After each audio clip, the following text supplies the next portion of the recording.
Hello friends, स्वागत है आप सभी लोगों का ज्ञानपुर यूट्यूब चैनल पर। तो ये क्लास आप सभी लोगों के लिए बहुत ही स्पेशल होने वाली है। आज की क्लास में हम डिस्कस करने वाले हैं पॉलिटी से रिलेटेड मोस्ट इंपॉर्टेंट क्वेश्चंस को, जो कि आपके हर एक एग्जाम्स के लिए बेहद ही इंपॉर्टेंट हो सकते हैं। और ये क्वेश्चंस पिछली कई परीक्षाओं में पूछे जा चुके हैं और यही क्वेश्चंस हैं जो बार बार एग्जाम्स में रिपीट होते हैं। तो सभी क्वेश्चंस बेहद ही इंपॉर्टेंट है। आप लोग लास्ट तक जो है वीडियो के साथ बने रहिए और आप लोग जो है यहाँ पर काफ़ी कुछ सीख कर आज जाने वाले हैं। तो चलिए सेशन की ओर बढ़ते हैं और हमारा यहाँ पर फर्स्ट क्वेश्चन दिया हुआ है, संविधान सभा की प्रथम बैठक कब हुई थी। तो संविधान सभा की जो पहली बैठक हुई थी वह 9 दिसंबर 1946 में की गई थी। ठीक है, तो यहाँ पर हम जो है 15 से 20 या 20 से ज़्यादा ये 20 मिनट की वीडियो होने वाली है और इस वीडियो में आप लोग 100 क्वेश्चंस आराम से यहाँ पर सीख चुके होंगे। ठीक है, तो इस 15 से 20 मिनट की वीडियो में आप लोगों का साथ चाहिए, तो लास्ट तक आप लोग बने रहिए। टू द पॉइंट चीज़ों को लेकर चलेंगे, बिल्कुल भी यहाँ पर देरी नहीं की जाएगी। ठीक है, तो चलिए अब नेक्स्ट क्वेश्चन की ओर हम बढ़ते हैं। नेक्स्ट क्वेश्चन यहाँ पर दिया हुआ है, पुनर्गठन के फलस्वरूप वर्ष 1947 में संविधान सभा के सदस्यों की संख्या कितनी रह गई। तो 299 रह गई थी इस टाइम पर, यानी ऑप्शन सी यहाँ पर बिल्कुल करेक्ट हो जाएगा। चलिए अब बढ़ते हैं नेक्स्ट क्वेश्चन की ओर। नेक्स्ट क्वेश्चन यहाँ पर दिया हुआ है, भारतीय संविधान में किस अधिनियम के ढांचे को स्वीकार किया गया है। तो भारत शासन अधिनियम 1935 के ढांचे को जो है स्वीकारा गया है भारतीय संविधान सभा द्वारा। ठीक है, तो यह भारत शासन अधिनियम जो है इसी भारतीय संविधान में शामिल किया गया था। ठीक है, यह जो है 1935 वाला अधिनियम है, यह ढांचा माना जाता है अपने यानी इंडियन कॉन्स्टिट्यूशन का। ठीक है, तो बढ़ते हैं अब हम नेक्स्ट क्वेश्चन की ओर। नेक्स्ट क्वेश्चन यहाँ पर दिया हुआ है, पहली बार राष्ट्रपति शासन कब लागू किया गया था। तो 20 जुलाई 1951 को सबसे पहली बार राष्ट्रपति शासन लागू किया गया था। नेक्स्ट क्वेश्चन की ओर बढ़ते हैं। नेक्स्ट क्वेश्चन हमारा यहाँ पर दिया हुआ है, भारत को एक गणराज्य मुख्य रूप से माना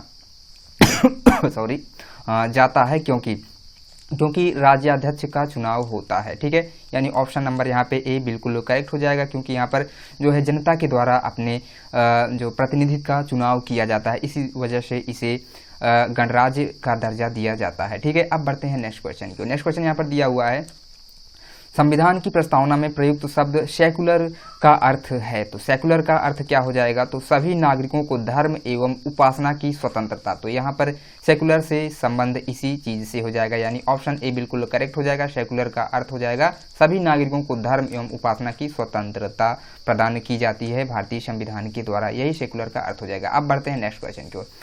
नेक्स्ट क्वेश्चन यहाँ पर दिया हुआ है, संविधान सभा द्वारा अंतिम रूप से पारित संविधान में कुल कितने अनुच्छेद तथा अनुसूचियां हैं। तो 395 अनुच्छेद और 8 अनुसूचियां थी जो संविधान सभा द्वारा अंतिम रूप से संविधान बनाया गया था। अभी वर्तमान में कितने हैं, तो लगभग वही 395 और भागों को लेकर देखें तो लगभग 444 के तकरीबन होंगे और 12 अनुसूचियां वर्तमान समय में हो गई हैं। लेकिन मूल संविधान में जो बना हुआ था उसमें 8 अनुसूचियां और 395 अनुच्छेद थे। अब बढ़ते हैं नेक्स्ट क्वेश्चन की ओर। तो नेक्स्ट क्वेश्चन हमारा यहाँ पर दिया हुआ है, संविधान के किस अनुच्छेद में यह अंकित है कि इंडिया अर्थात भारत राज्यों का एक संघ होगा। तो यह बात कही गई है अनुच्छेद 1 में। ठीक है, यानी अनुच्छेद 1 बताता है कि भारत राज्यों का एक संघ होगा। तो ठीक है, अब बढ़ते हैं हम नेक्स्ट क्वेश्चन की ओर। नेक्स्ट क्वेश्चन हमारा यहाँ पर दिया हुआ है, संविधान सभा का स्थायी अध्यक्ष कौन था। तो डॉक्टर राजेंद्र प्रसाद जी थे स्थायी अध्यक्ष संविधान सभा के। ठीक है, यानी ऑप्शन डी यहाँ पे बिल्कुल करेक्ट हो जाएगा। चलिए बढ़ते हैं नेक्स्ट क्वेश्चन की ओर। नेक्स्ट क्वेश्चन हमारे यहाँ पर दिया हुआ है, निम्नलिखित में से कौन सा शब्द भारत के संविधान की उद्देशिका में नहीं है। तो लोक कल्याण जो है भारत की उद्देशिका में शामिल नहीं है। बाकी जो समाजवादी हो गया, पंथ निरपेक्ष हो गया, प्रभुता संपन्न हो गया, इन सभी टर्म्स को जो है संविधान सभा की उद्देशिका में जोड़ा गया था। ठीक है, लेकिन ये लोक कल्याण की बात नहीं कही गई है। ठीक है, अब बढ़ते हैं नेक्स्ट क्वेश्चन की। नेक्स्ट क्वेश्चन हमारा यहाँ पर दिया हुआ है, वर्ष 1938 में किस व्यक्ति ने वयस्क मताधिकार के आधार पर संविधान सभा के गठन की मांग की। तो जवाहरलाल नेहरू के द्वारा जो है 1938 में व्यक्ति ने जो हुए जवाहरलाल नेहरू, इन्होंने वयस्क मताधिकार के आधार पर संविधान सभा की मांग की थी 1938 में, यानी ऑप्शन यहाँ पे बी बिल्कुल करेक्ट हो जाएगा। ठीक है, अब बढ़ते हैं नेक्स्ट क्वेश्चन की ओर। दिया हुआ है, वर्ष 1942 में किस योजना के तहत यह स्वीकार किया गया कि भारत में एक निर्वाचित संविधान सभा का गठन होगा जो युद्धोपरांत संविधान का निर्माण करेगी। तो क्रिप्स मिशन के तहत जो है इस बात को कहा गया था 1942 यानी 1942 में ही क्रिप्स मिशन भारत आया था और इसके तहत कहा गया था। ठीक है, अब बढ़ते हैं हम नेक्स्ट क्वेश्चन की ओर। नेक्स्ट क्वेश्चन यहाँ पर दिया हुआ है, राज्यसभा के लिए नामित प्रथम फिल्म अभिनेत्री कौन थी? तो नरगिस दत्त जो थी, इन्हें राज्यसभा के लिए पहली बार नामित किया गया था और ये पहली बार नामित होने वाली प्रथम फिल्म अभिनेत्री थी नरगिस दत्ता। और मोस्ट इंपॉर्टेंट क्वेश्चन बनता है आप लोगों के एग्जाम्स के लिए। नेक्स्ट क्वेश्चन दिया हुआ है, किस क्षेत्र को अनुसूचित जाति और जनजाति क्षेत्र घोषित करने का अधिकार किसे है? तो किसे है यह अधिकार? तो राष्ट्रपति ही को यह अधिकार प्राप्त है कि वह किस क्षेत्र को अनुसूचित अथवा अनुसूचित जनजाति के क्षेत्र में घोषित करें, यानी ऑप्शन यहाँ पे बी बिल्कुल करेक्ट हो जाएगा, राष्ट्रपति। ठीक है, अब बढ़ते हैं हम नेक्स्ट क्वेश्चन की ओर। नेक्स्ट क्वेश्चन यहाँ पर दिया हुआ है, प्रधानमंत्री बनने की न्यूनतम आयु क्या है? तो 25 वर्ष होती है प्रधानमंत्री बनने की न्यूनतम आयु, यानी ऑप्शन यहाँ पे बी बिल्कुल करेक्ट हो जाएगा। ठीक है, बढ़ते हैं हम नेक्स्ट क्वेश्चन की ओर। दिया हुआ है, संविधान संशोधन की प्रक्रिया का निर्धारण या वर्णन किस अनुच्छेद में किया गया है? तो संविधान संशोधन की प्रक्रिया का वर्णन जो मिलता है हमें अनुच्छेद 368 यानी अनुच्छेद आर्टिकल नंबर 368 के अंतर्गत हमें संविधान में संशोधन की जो प्रक्रिया होती है इसके बारे में वर्णन दिया हुआ है। ठीक है, यानी कि जितने भी संविधान में अमेंडमेंट्स जितने भी होते हैं, जितने भी संशोधन होते हैं, वो संशोधन आपके आर्टिकल नंबर 360 के अंतर्गत ही किए जाते हैं। तो इतनी चीज़ें क्लियर हुई होंगी। चलिए बढ़ते हैं नेक्स्ट क्वेश्चन की ओर। दिया हुआ है यहाँ पर, मताधिकार की आयु 21 वर्ष से घटाकर 18 वर्ष की संशोधन के द्वारा कर दी गई थी। तो 61वां संविधान संशोधन के तहत इसे कर दिया गया था। जो पहले लोग थे वे उनकी मताधिकार की आयु जो हुआ करती थी 21 वर्ष हुआ करती थी, जिसे अब वर्तमान समय में 18 वर्ष किया गया है। और इसकी शुरुआत कब की गई थी? यानी 61वें संविधान संशोधन के दौरान इसे जो है संविधान में शामिल किया गया। अब बढ़ते हैं हम नेक्स्ट क्वेश्चन की ओर। दिया हुआ है, सर्वोच्च न्यायालय के किस निर्णय ने भारतीय संविधान के स्वरूप को सर्वाधिक प्रभावित किया? तो केशवानंद भारती केस ने जो है इसे सर्वाधिक प्रभावित किया था, यानी ऑप्शन यहाँ पे सी बिल्कुल करेक्ट हो जाएगा, केशवानंद भारती केस। ठीक है, तो सर्वोच्च न्यायालय के केशवानंद भारती केस के निर्णय ने जो है भारतीय संविधान के स्वरूप को सबसे ज़्यादा प्रभावित किया था। ठीक है, तो अब बढ़ते हैं हम नेक्स्ट क्वेश्चन की ओर। दिया हुआ है, निम्न में से कौन सा मौलिक अधिकार नहीं है? तो कौन सा? यहाँ पर मैं सही ऑप्शंस डायरेक्ट आप लोगों के लिए लेकर चल रहा हूँ, जिससे कि आप लोग टू द पॉइंट चीज़ों को अच्छे से देखते हुए चलें और आपका टाइम यहाँ पर वेस्ट ना हो, यानी ऑप्शन डी बिल्कुल करेक्ट हो जाएगा। संपत्ति का अधिकार जो है वह मौलिक अधिकार नहीं है। ठीक है, संपत्ति का अधिकार कैसा अधिकार है? यह एक तरह का कानूनी अधिकार है। बाकी समानता का अधिकार हो गया, शोषण के विरुद्ध अधिकार हो गया, धार्मिक स्वतंत्रता का अधिकार हो गया, ये सभी अधिकार आपके मौलिक अधिकार हो जाते हैं। तो इतनी चीज़ें क्लियर होंगी। चलिए बढ़ते हैं नेक्स्ट क्वेश्चन की ओर। दिया हुआ है यहाँ पर, 1925 में अधिकारों की घोषणा किस रूप में की गई थी? तो किस रूप में की गई थी? The Commonwealth of India bill के तहत जो है अधिकारों की घोषणा की गई थी, कॉमनवेल्थ ऑफ इंडिया बिल के तहत। ठीक है, यानी ऑप्शन डी बिल्कुल करेक्ट हो जाएगा। ठीक है ना, तो इतनी चीज़ें क्लियर होंगी। अब बढ़ते हैं नेक्स्ट क्वेश्चन की ओर। दिया हुआ है, जब कोई पदाधिकारी अपने सार्वजनिक कर्तव्य का निर्वहन नहीं करता है तो उच्चतम एवं उच्च न्यायालयों द्वारा लेख जारी किया जाता है। तो कौन सा लेख जारी किया जाता है? तो वह परमादेश जो है जारी किया जाता है। यदि कोई पदाधिकारी अपने सार्वजनिक कर्तव्यों का निर्वहन नहीं करता है तो उच्चतम अथवा उच्च न्यायालय के द्वारा परमादेश को जारी किया जा सकता है उसके खिलाफ, यानी ऑप्शन यहाँ पे बी बिल्कुल करेक्ट हो जाएगा। नेक्स्ट क्वेश्चन को देख लेते हैं। यहाँ पर दिया हुआ है, संविधान के किस संशोधन द्वारा मूल कर्तव्यों को जोड़ा गया? तो 42वें संविधान के संशोधन के द्वारा जो है मूल कर्तव्यों को भारतीय संविधान में जोड़ा गया था। तो ऑप्शन सी यहाँ पे बिल्कुल करेक्ट हो जाएगा। बढ़ते हैं नेक्स्ट क्वेश्चन की ओर। नेक्स्ट क्वेश्चन यहाँ पर दिया हुआ है, बेरोजगार लोगों के लिए बेरोजगारी भत्ते की व्यवस्था करना किससे संबंधित है?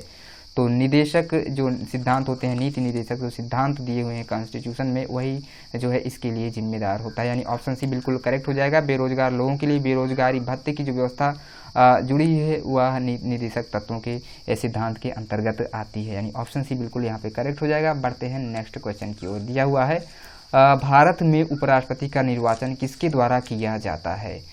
तो यह संसद के दोनों सदनों के जो सदस्य होते हैं उन्हीं सदस्यों के द्वारा उपराष्ट्रपति का निर्वाचन किया जाता है, यानी ऑप्शन डी बिल्कुल यहाँ पर करेक्ट हो जाएगा। ठीक है ना, बढ़ते हैं अब हम नेक्स्ट क्वेश्चन की ओर। दिया हुआ है राज्यसभा को भंग करने के लिए निम्नलिखित में से कौन सक्षम है। तो राज्यसभा को भंग करने के लिए यहाँ पर राष्ट्रपति, राज्यसभा के सभापति अथवा लोकसभा, इनके द्वारा जो है इसे भंग नहीं किया जा सकता, यानी ऑप्शन यहाँ पर डी बिल्कुल करेक्ट हो जाएगा, कोई नहीं, ठीक है ना।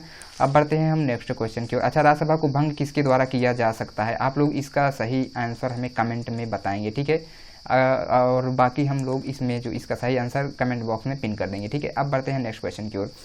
दिया हुआ है यहाँ पर भारतीय संविधान में लोकसभा तथा राज्यसभा के सदस्यों की अधिकतम संख्या कितनी निर्धारित की गई है। तो 552 से 250, ठीक है ना। भारतीय संविधान में जो लोकसभा की सीटें हैं वह 552 निर्धारित है, और बात करेंगे राज्यसभा के लिए तो 250 सीट निर्धारित है, ठीक है ना।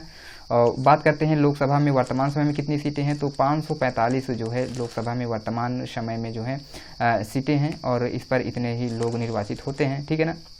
अब बढ़ते हैं हम नेक्स्ट क्वेश्चन की ओर। दिया हुआ है यहाँ पर जब भारत के राष्ट्रपति और उपराष्ट्रपति दोनों पद खाली हो तो उनका नाम कौन करेगा, या सॉरी यहाँ पर उनका काम कौन करेगा, किसके द्वारा राष्ट्रपति और उपराष्ट्रपति के कार्यों को किया जाएगा यदि वे अनुपस्थित हों या उनका पद रिक्त हो। तो ऐसी स्थिति में मुख्य न्यायाधीश के द्वारा उनके पदभार को संभाला जा सकता है, यानी ऑप्शन यहाँ पर सी बिल्कुल करेक्ट हो जाएगा। अब बढ़ते हैं हम नेक्स्ट क्वेश्चन की ओर। दिया हुआ है यहाँ पर निम्नलिखित में से चतुर्थ वर्ग यानी फोर्थ स्टेट किसे कहा जाता है। तो मीडिया जो है चतुर्थ स्तंभ कही जाती है, यानी ऑप्शन नंबर यहाँ पे बी बिल्कुल करेक्ट हो जाएगा। तो चतुर्थ वर्ग अथवा फोर्थ स्टेट अथवा चतुर्थ स्तंभ जो है मीडिया जो है यह आती है, ठीक है। अब बढ़ते हैं हम नेक्स्ट क्वेश्चन की ओर। नेक्स्ट क्वेश्चन यहाँ पर दिया हुआ है संसद के संयुक्त अधिवेशन में किसी विधेयक पर निर्णायक मत देने का अधिकार किसे है।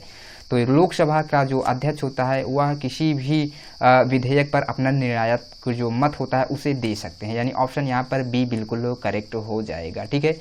अब बढ़ते हैं हम नेक्स्ट क्वेश्चन की ओर। दिया हुआ है यहाँ पर राज्यसभा में किसी राज्य का प्रतिनिधित्व होता है, तो किसके द्वारा यह प्रतिनिधित्व किया जाता है। तो राज्य की जनसंख्या के आधार पर जो है वहाँ पर राज्यसभा में किसी भी राज्य का प्रतिनिधित्व तय होता है, ठीक है ना।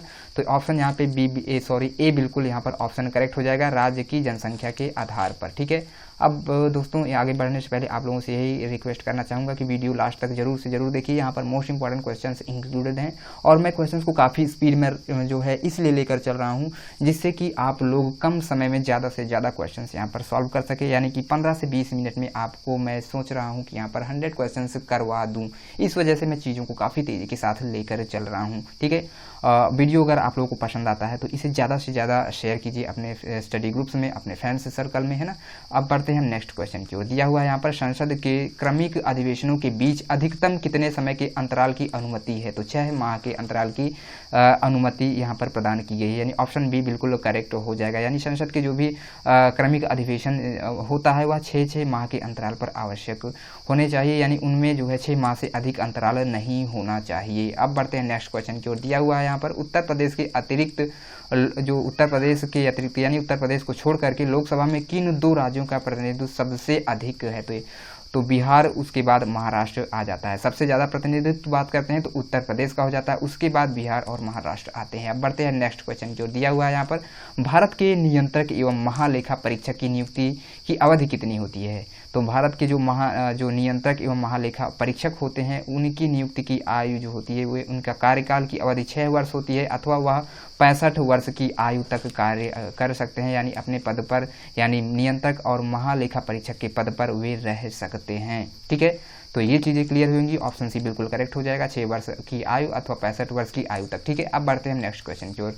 नेक्स्ट क्वेश्चन यहाँ पर दिया हुआ है भारत के राष्ट्रपति का निर्वाचन करने के निर्वाचक मंडल में निम्नलिखित में से कौन शामिल होते हैं। तो कहने का मतलब यह है कि राष्ट्रपति का निर्वाचन जो किया जाता है उसमें कौन कौन से लोग शामिल होते हैं, यानी किसके द्वारा राष्ट्रपति का निर्वाचन कराया जाता है, तो या उन्हें कौन कौन वोट करता है। तो उसमें लोकसभा के जो सदस्य होते हैं वो होते हैं, राज्यसभा के सदस्य और विधानसभाओं के जो निर्वाचित सदस्य होते हैं, ये सभी लोग जो है राष्ट्रपति के निर्वाचन में हिस्सा लेते हैं, और इनका निर्वाचन एकल संक्रमणीय पद्धति के आधार पर किया जाता है, ठीक है ना। अब बढ़ते हैं हम नेक्स्ट क्वेश्चन की ओर। यहाँ पर दिया हुआ है नेक्स्ट क्वेश्चन, भारतीय संविधान में कितने मौलिक कर्तव्य शामिल हैं। तो मौलिक कर्तव्यों की बात कर लेते हैं, तो 11 मौलिक कर्तव्य, यानी ऑप्शन सी बिल्कुल यहाँ पर करेक्ट हो जाएगा। बढ़ते हैं नेक्स्ट क्वेश्चन की ओर। दिया हुआ है यहाँ पर भारतीय संविधान के अनुसार संसद के दोनों सदनों का अधिवेशन 1 वर्ष में कम से कम कितनी बार बुलाना जरूरी हो जाता है। तो यह जरूरी हो जाता है 2 बार, यानी ऑप्शन यहाँ पर सी बिल्कुल करेक्ट हो जाएगा। ठीक है, तो भारतीय संविधान के अनुसार संसद के दोनों सदनों का जो अधिवेशन होता है 1 वर्ष में कम से कम 2 बार बुलाना आवश्यक होता है। अभी पिछली भी क्वेश्चन में भी मैंने आपको बताया कि कम से कम 6 महीने के अंतराल पर एक अधिवेशन होना जरूरी होता है। अब बढ़ते हैं नेक्स्ट क्वेश्चन की ओर। दिया हुआ है भारत का उपराष्ट्रपति होता है, तो राज्यसभा का जो पदेन सभापति होते हैं वही उपराष्ट्रपति बनते हैं। कुल मिलाकर के जो ये उपराष्ट्रपति होते हैं ये राज्यसभा के पदेन सभापति भी होते हैं। अब बढ़ते हैं हम नेक्स्ट क्वेश्चन की ओर। दिया हुआ है यहाँ पर निम्नलिखित में से कौन सा एक संवैधानिक निकाय नहीं है, तो चुनाव आयोग, वित्त आयोग, संघ लोक सेवा आयोग, ये सभी इन चीज़ों का वर्णन संविधान में मिलता है, यानी इनके लिए पर्टिकुलर आर्टिकल डिसाइडेड हैं। बट इसका जो योजना आयोग है, यानी जिसे आप लोग प्लानिंग कमीशन कहते हैं, यह संविधान में इस चीज़ का कहीं भी वर्णन नहीं मिलता है और इसके जगह पर अब नीति आयोग का गठन कर दिया गया है। ठीक है ना, तो ये एक असंवैधानिक निकाय यानी यह संविधान में इसका वर्णन नहीं मिलता है। बाकी चुनाव आयोग हो गया, वित्त आयोग है या संघ लोक सेवा आयोग है, इन सभी का वर्णन जो है संविधान में मिलता है। ठीक है, अब बढ़ते हैं हम नेक्स्ट क्वेश्चन की ओर। दिया हुआ है यहाँ पर संघ लोक सेवा आयोग के किसी सदस्य को हटाया जा सकता है, तो जो संघ लोक सेवा आयोग के सदस्य होते हैं उनको हटाने के लिए जो है राष्ट्रपति आवश्यक होते हैं, यानी उनकी अनुमति आवश्यक होती है, यानी ऑप्शन ए बिल्कुल करेक्ट हो जाएगा। राष्ट्रपति के द्वारा जो है लोकसभा के जो आयोग के सदस्य होते हैं उन्हें हटाया जा सकता है। नेक्स्ट क्वेश्चन की ओर बढ़ते हैं। दिया हुआ है ऐसे व्यक्ति कौन हैं जो राज्यसभा के सदस्य होते हुए राज्यसभा और लोकसभा दोनों में बोल सकते हैं, तो वे कौन होते हैं, तो वे मंत्री जो राज्यसभा के सदस्य होते हैं वही ऐसा कर सकते हैं, यानी ऑप्शन डी बिल्कुल करेक्ट हो जाएगा। यानी कि वे मंत्री जो राज्यसभा के सदस्य होते हैं वे ऐसे व्यक्ति होते हैं जो राज्यसभा के सदस्य होते हुए राज्यसभा और लोकसभा दोनों में ही बोल सकते हैं। ठीक है ना, यानी ऑप्शन यहाँ पर डी बिल्कुल करेक्ट हो जाएगा। चलिए बढ़ते हैं अब नेक्स्ट क्वेश्चन की ओर। दिया हुआ है यहाँ पर संविधान के अंतर्गत बंदी प्रत्यक्षीकरण समादेश जारी करने का अधिकार किसमें निहित है, तो उच्चतम और उच्च न्यायालय दोनों में ही इस चीज़ का जो है अधिकार इनमें समाहित होता है, यानी ऑप्शन से यहाँ पर सी बिल्कुल करेक्ट हो जाएगा। तो संविधान के अंतर्गत जो बंदी प्रत्यक्षीकरण का समादेश जारी करने का अधिकार होता है वह उच्चतम और उच्च न्यायालय दोनों को ही प्राप्त है। ठीक है, बढ़ते हैं अब नेक्स्ट क्वेश्चन की ओर। यहाँ पर दिया हुआ है भारतीय संविधान के किस अनुच्छेद में भारतीय नागरिकों के मूल कर्तव्य शामिल हैं, तो अनुच्छेद 51A में जो है मूल कर्तव्य इसमें शामिल किया गया, यानी ऑप्शन नंबर यहाँ पे सी बिल्कुल करेक्ट हो जाएगा। बढ़ते हैं अब नेक्स्ट क्वेश्चन की ओर। नेक्स्ट क्वेश्चन यहाँ पर हमारा हो जाता है हमारे संविधान में मूल अधिकार कहाँ के संविधान द्वारा प्रेरित हैं, तो अमेरिका के संविधान से प्रेरित हैं मूल अधिकार, यानी ऑप्शन यहाँ पर ए बिल्कुल करेक्ट हो जाएगा। बढ़ते हैं नेक्स्ट क्वेश्चन की ओर। दिया हुआ है यहाँ पर नेक्स्ट क्वेश्चन राष्ट्रपति द्वारा राज्यसभा के कितने सदस्यों को नामित किया जाता है, तो 12 सदस्यों को जो है राष्ट्रपति नामित कर सकते हैं राज्यसभा के लिए, यानी ऑप्शन यहाँ पर सी बिल्कुल करेक्ट हो जाएगा। बढ़ते हैं अब नेक्स्ट क्वेश्चन की ओर। नेक्स्ट क्वेश्चन यहाँ पर दिया हुआ है भारतीय संविधान का कौन सा अनुच्छेद अस्पृश्यता का उन्मूलन करता है और किसी भी रूप में इसके व्यवहार का निषेध करता है। ठीक है, तो वह होता है अनुच्छेद 17, यानी अनुच्छेद 17 जो है इसके तहत जो भारतीय संविधान में वर्णित है अनुच्छेद आर्टिकल 17, इसके तहत जो है अस्पृश्यता का यह उन्मूलन करता है और किसी भी तरह के जो है अस्पृश्यता से संबंधित जो व्यवहार होता है उस पर पाबंदी लगाता है आर्टिकल 17। ठीक है, तो चीज़ें क्लियर होंगी इस क्वेश्चन से रिलेटेड। बढ़ते हैं नेक्स्ट क्वेश्चन की ओर। दिया हुआ है यहाँ पर भारतीय संसद में शामिल है, तो भारतीय संसद में कौन कौन शामिल होते हैं, तो इनमें राष्ट्रपति, लोकसभा और राज्यसभा ये जो है संसद में शामिल होते हैं। कहने का मतलब यही हमारी सरकार बनाते हैं। ठीक है ना, अब बढ़ते हैं हम नेक्स्ट क्वेश्चन की ओर। नेक्स्ट क्वेश्चन हमारा यहाँ पर दिया हुआ है राज्यसभा का सदस्य बनने के लिए न्यूनतम आयु क्या है, तो अगर राज्यसभा का किसी भी व्यक्ति को मेंबर बनना है तो उसकी न्यूनतम आयु जो है वह 30 वर्ष होनी ही चाहिए, यानी ऑप्शन सी बिल्कुल यहाँ पर करेक्ट हो जाएगा। न्यूनतम आयु राज्यसभा सदस्य बनने के लिए 30 वर्ष निर्धारित है। ठीक है, बढ़ते हैं अब हम नेक्स्ट क्वेश्चन की ओर। तो नेक्स्ट क्वेश्चन यहाँ पर हमारा दिया हुआ है निम्नलिखित में से किस अनुच्छेद के अधीन किसी राज्य में संवैधानिक व्यवस्था को भंग घोषित किया जाता है, तो यह घोषित किया जा सकता है आर्टिकल 356 के तहत, यानी ऑप्शन यहाँ पर बी बिल्कुल करेक्ट हो जाएगा।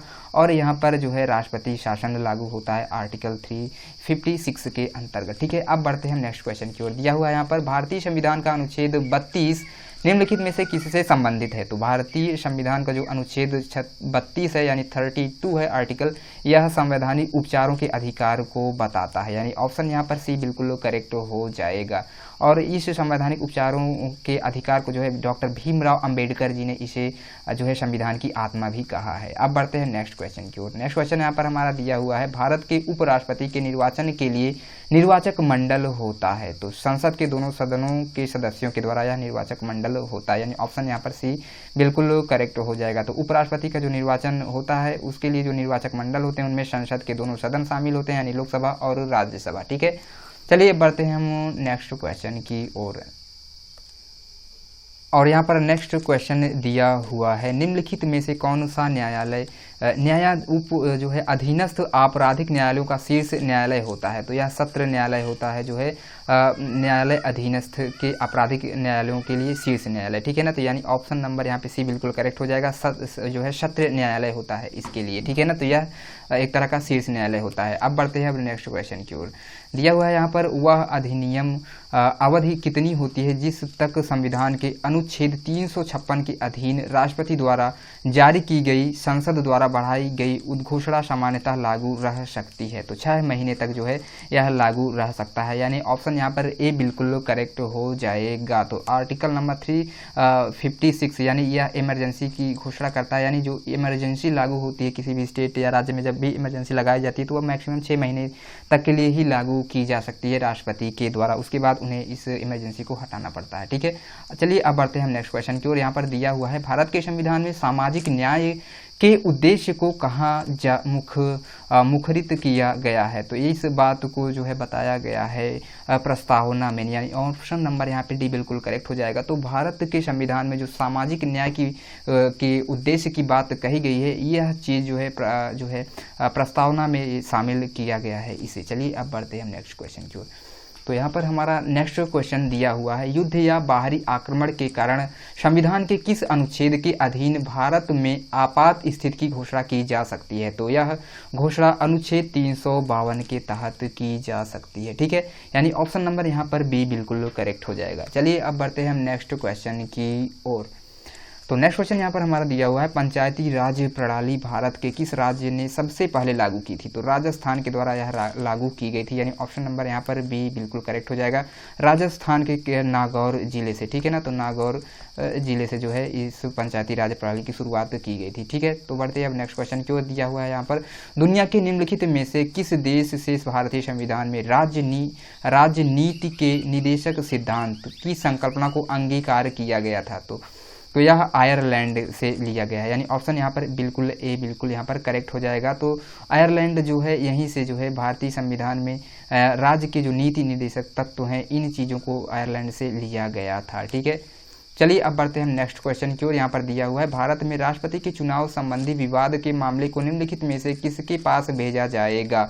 तो उच्चतम न्यायालय के पास जो है यह भेजा जाता है, यानी ऑप्शन सी बिल्कुल करेक्ट हो जाएगा। यानी कि राष्ट्रपति की यदि चुनाव से संबंधित कुछ भी विवाद हो जाता है तो इस चीज़ का जो निपटारा किया जाएगा या इस मामले को जो हैंडल किया जाएगा वह उच्चतम न्यायालय यानी एससी यानी सुप्रीम कोर्ट के द्वारा इसे हैंडल किया जाएगा। ठीक है, अब बढ़ते हैं हम नेक्स्ट क्वेश्चन की ओर। यहाँ पर दिया हुआ है, अवशिष्ट अधिकार यानी जिनका उल्लेख संघीय राज्य या समवर्ती सूचियों में नहीं किया गया है, निम्नलिखित में से किसमें निहित होता है? तो अवशिष्ट अधिकार का मतलब ये होता है कि इनका उल्लेख जो है संघीय राज्य या समवर्ती सूचियों में नहीं किया जाता है। ठीक है, तो इस चीज़ का जो तो किसमें इस चीज़ का उल्लेख यानी किस चीज़ में यह निहित होता है? तो यह चीज़ें राज्यसभा और लोकसभा दोनों में ही निहित होती है, यानी ऑप्शन यहाँ पर बी बिल्कुल करेक्ट हो जाएगा। तो कहने का मतलब ये है कि जो अवशिष्ट अधिकार होते हैं वे चीज़ें राज्यसभा और लोकसभा में दोनों में ही निहित होती हैं। अब बढ़ते हैं आगे के क्वेश्चंस की ओर।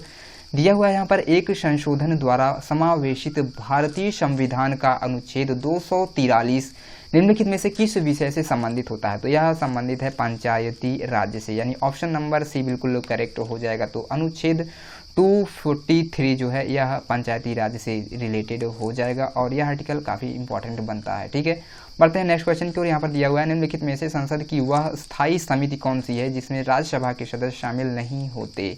तो वह होती है प्राक्कलन समिति। प्राक्कलन समिति में जो है संसद की वह स्थायी समिति है, यानी कि प्राक्कलन समिति जब बैठती है तो इसमें जो है राज्यसभा के जो सदस्य होते हैं वे शामिल नहीं होते हैं, ठीक है। यानी ऑप्शन यहाँ पर बी बिल्कुल करेक्ट हो जाएगा।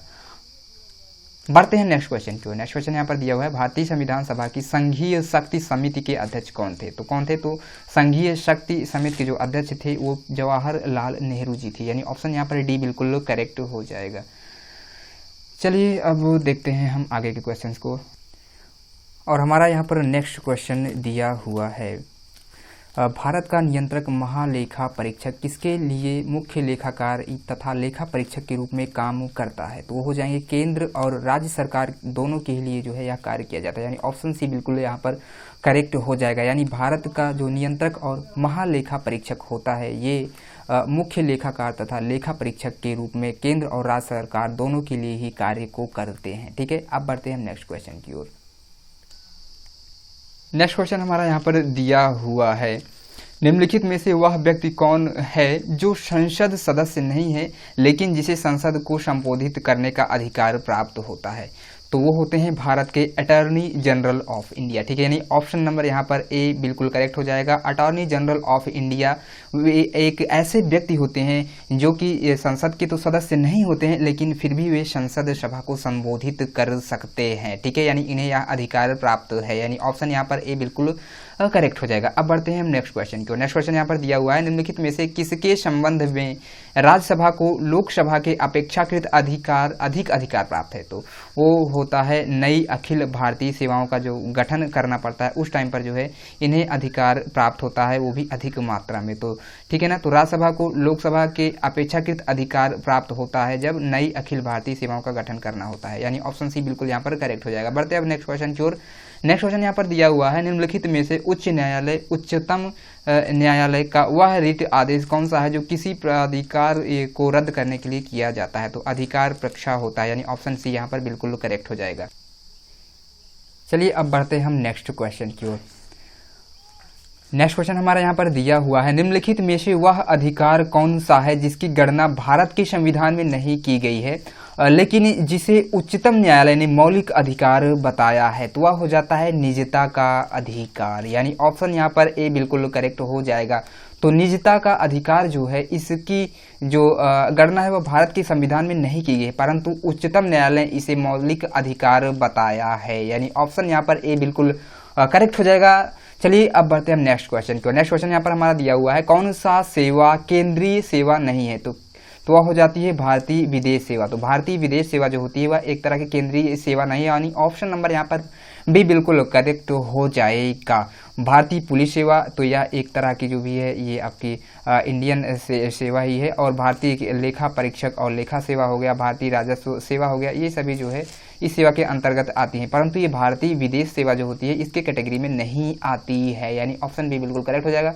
और बढ़ते हैं नेक्स्ट क्वेश्चन की ओर। यहाँ पर दिया हुआ है, भारतीय संविधान का कौन सा अनुच्छेद पंचायती राज स्थापित करने का उपबंध करता है? तो वह हो जाता है अनुच्छेद 40, यानी ऑप्शन बी बिल्कुल करेक्ट हो जाएगा। तो अनुच्छेद 40 के अंतर्गत जो है पंचायती राज स्थापित करने का उपबंध शामिल किया गया है भारतीय संविधान में, ठीक है दोस्तों। ये वीडियो थोड़ा सा डिले हो जाएगी क्योंकि 100 क्वेश्चंस मुझे लगता है कि मैं काफ़ी तेज चीज़ों को लेकर चल रहा हूँ, फिर भी लगता है 20 मिनट में मैं कवर नहीं कर पाऊंगा, तो लमसम थोड़ा सा 10 से 15 मिनट और भी वीडियो जा सकता है, तो प्लीज़ आप लोग पेशेंस बनाकर रखें और वीडियो को पूरा देखें, ठीक है।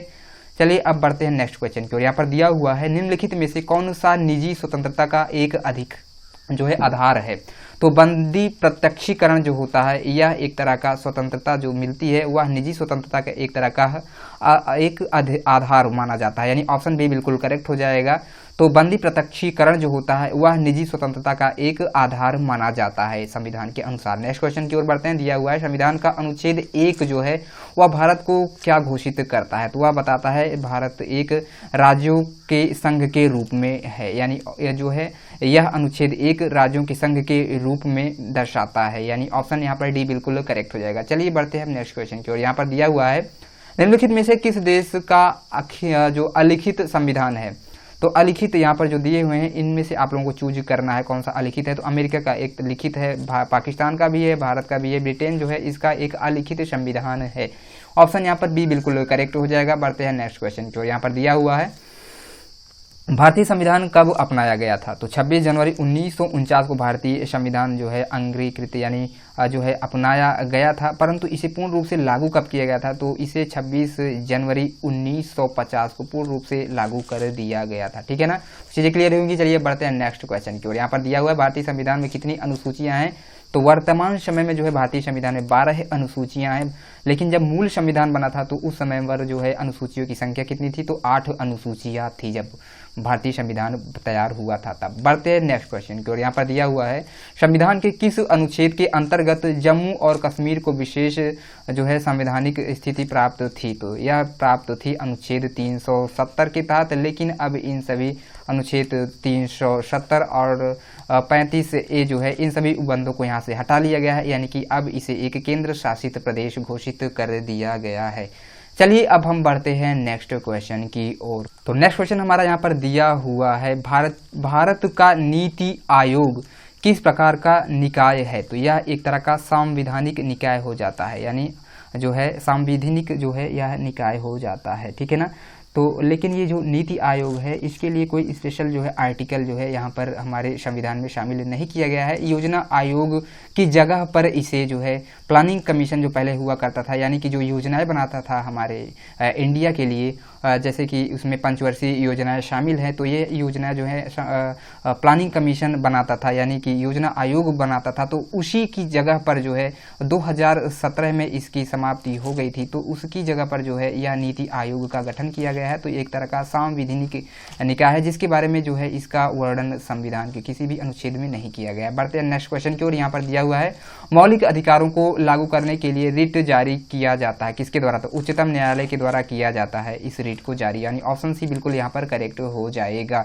तो मौलिक अधिकार जो होते हैं उसे पूर्ण रूप से लागू करने के लिए उच्चतम न्यायालय द्वारा रिट लागू किया जा सकता है या जारी किया जा सकता है। चलिए अब हम देखते हैं नेक्स्ट क्वेश्चन को। यहाँ पर दिया हुआ है भारतीय राज्यों का भाषाई आधार पर पुनर्गठन किस वर्ष किया गया था?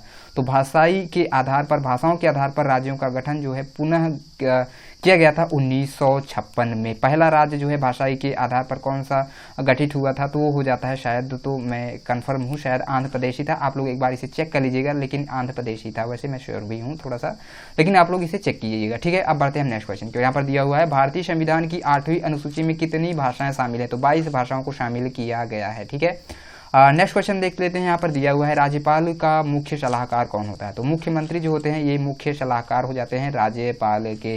जिस तरह से राष्ट्रपति की सलाह उप जो है प्रधानमंत्री देते हैं, उसी प्रकार से मुख्यमंत्री होते हैं। ठीक है ना, और राष्ट्रपति की तरह राज्यों में जो है राज्यपाल होते हैं। तो चीजें क्लियर होंगी, ऑप्शन बी बिल्कुल करेक्ट हो जाएगा, मुख्यमंत्री। अब बढ़ते हैं नेक्स्ट क्वेश्चन की। नेक्स्ट क्वेश्चन यहाँ पर दिया हुआ है लोकसभा के अध्यक्ष का चुनाव किया जाता है तो किसके द्वारा? तो लोकसभा के जो सदस्य होते हैं वे अपने जो है अध्यक्ष को चुनते हैं, यानी ऑप्शन यहाँ पर डी बिल्कुल करेक्ट हो जाएगा। ये जो लोकसभा के अध्यक्ष होते हैं यही जो है पीएम कहलाते हैं, यानी प्राइम मिनिस्टर होते हैं, यानी भारत के प्रधानमंत्री ये होते हैं लोकसभा के अध्यक्ष। अब बढ़ते हैं नेक्स्ट क्वेश्चन की ओर। यहाँ पर दिया हुआ है किसी विधानमंडल के किसी सदस्य द्वारा प्रस्तुत प्रस्ताव को जन महत्व का अविलंब मामला मानते हुए जो चर्चा की जाती है उसे क्या कहा जाता है? तो उसे स्थगन प्रस्ताव कहा जाता है, यानी ऑप्शन यहाँ पर ए बिल्कुल करेक्ट हो जाएगा कि यानी कि स्थगन प्रस्ताव के तहत विधान मंडल जो होता है उसमें किसी भी सदस्य द्वारा जो प्रस्ताव होते हैं उनका जन महत्व जो होता है वो उसे अविलंबित रूप से जो है चर्चा उस पर की जाती है। चलिए अब बढ़ते हैं नेक्स्ट क्वेश्चन की ओर। यहाँ पर दिया हुआ है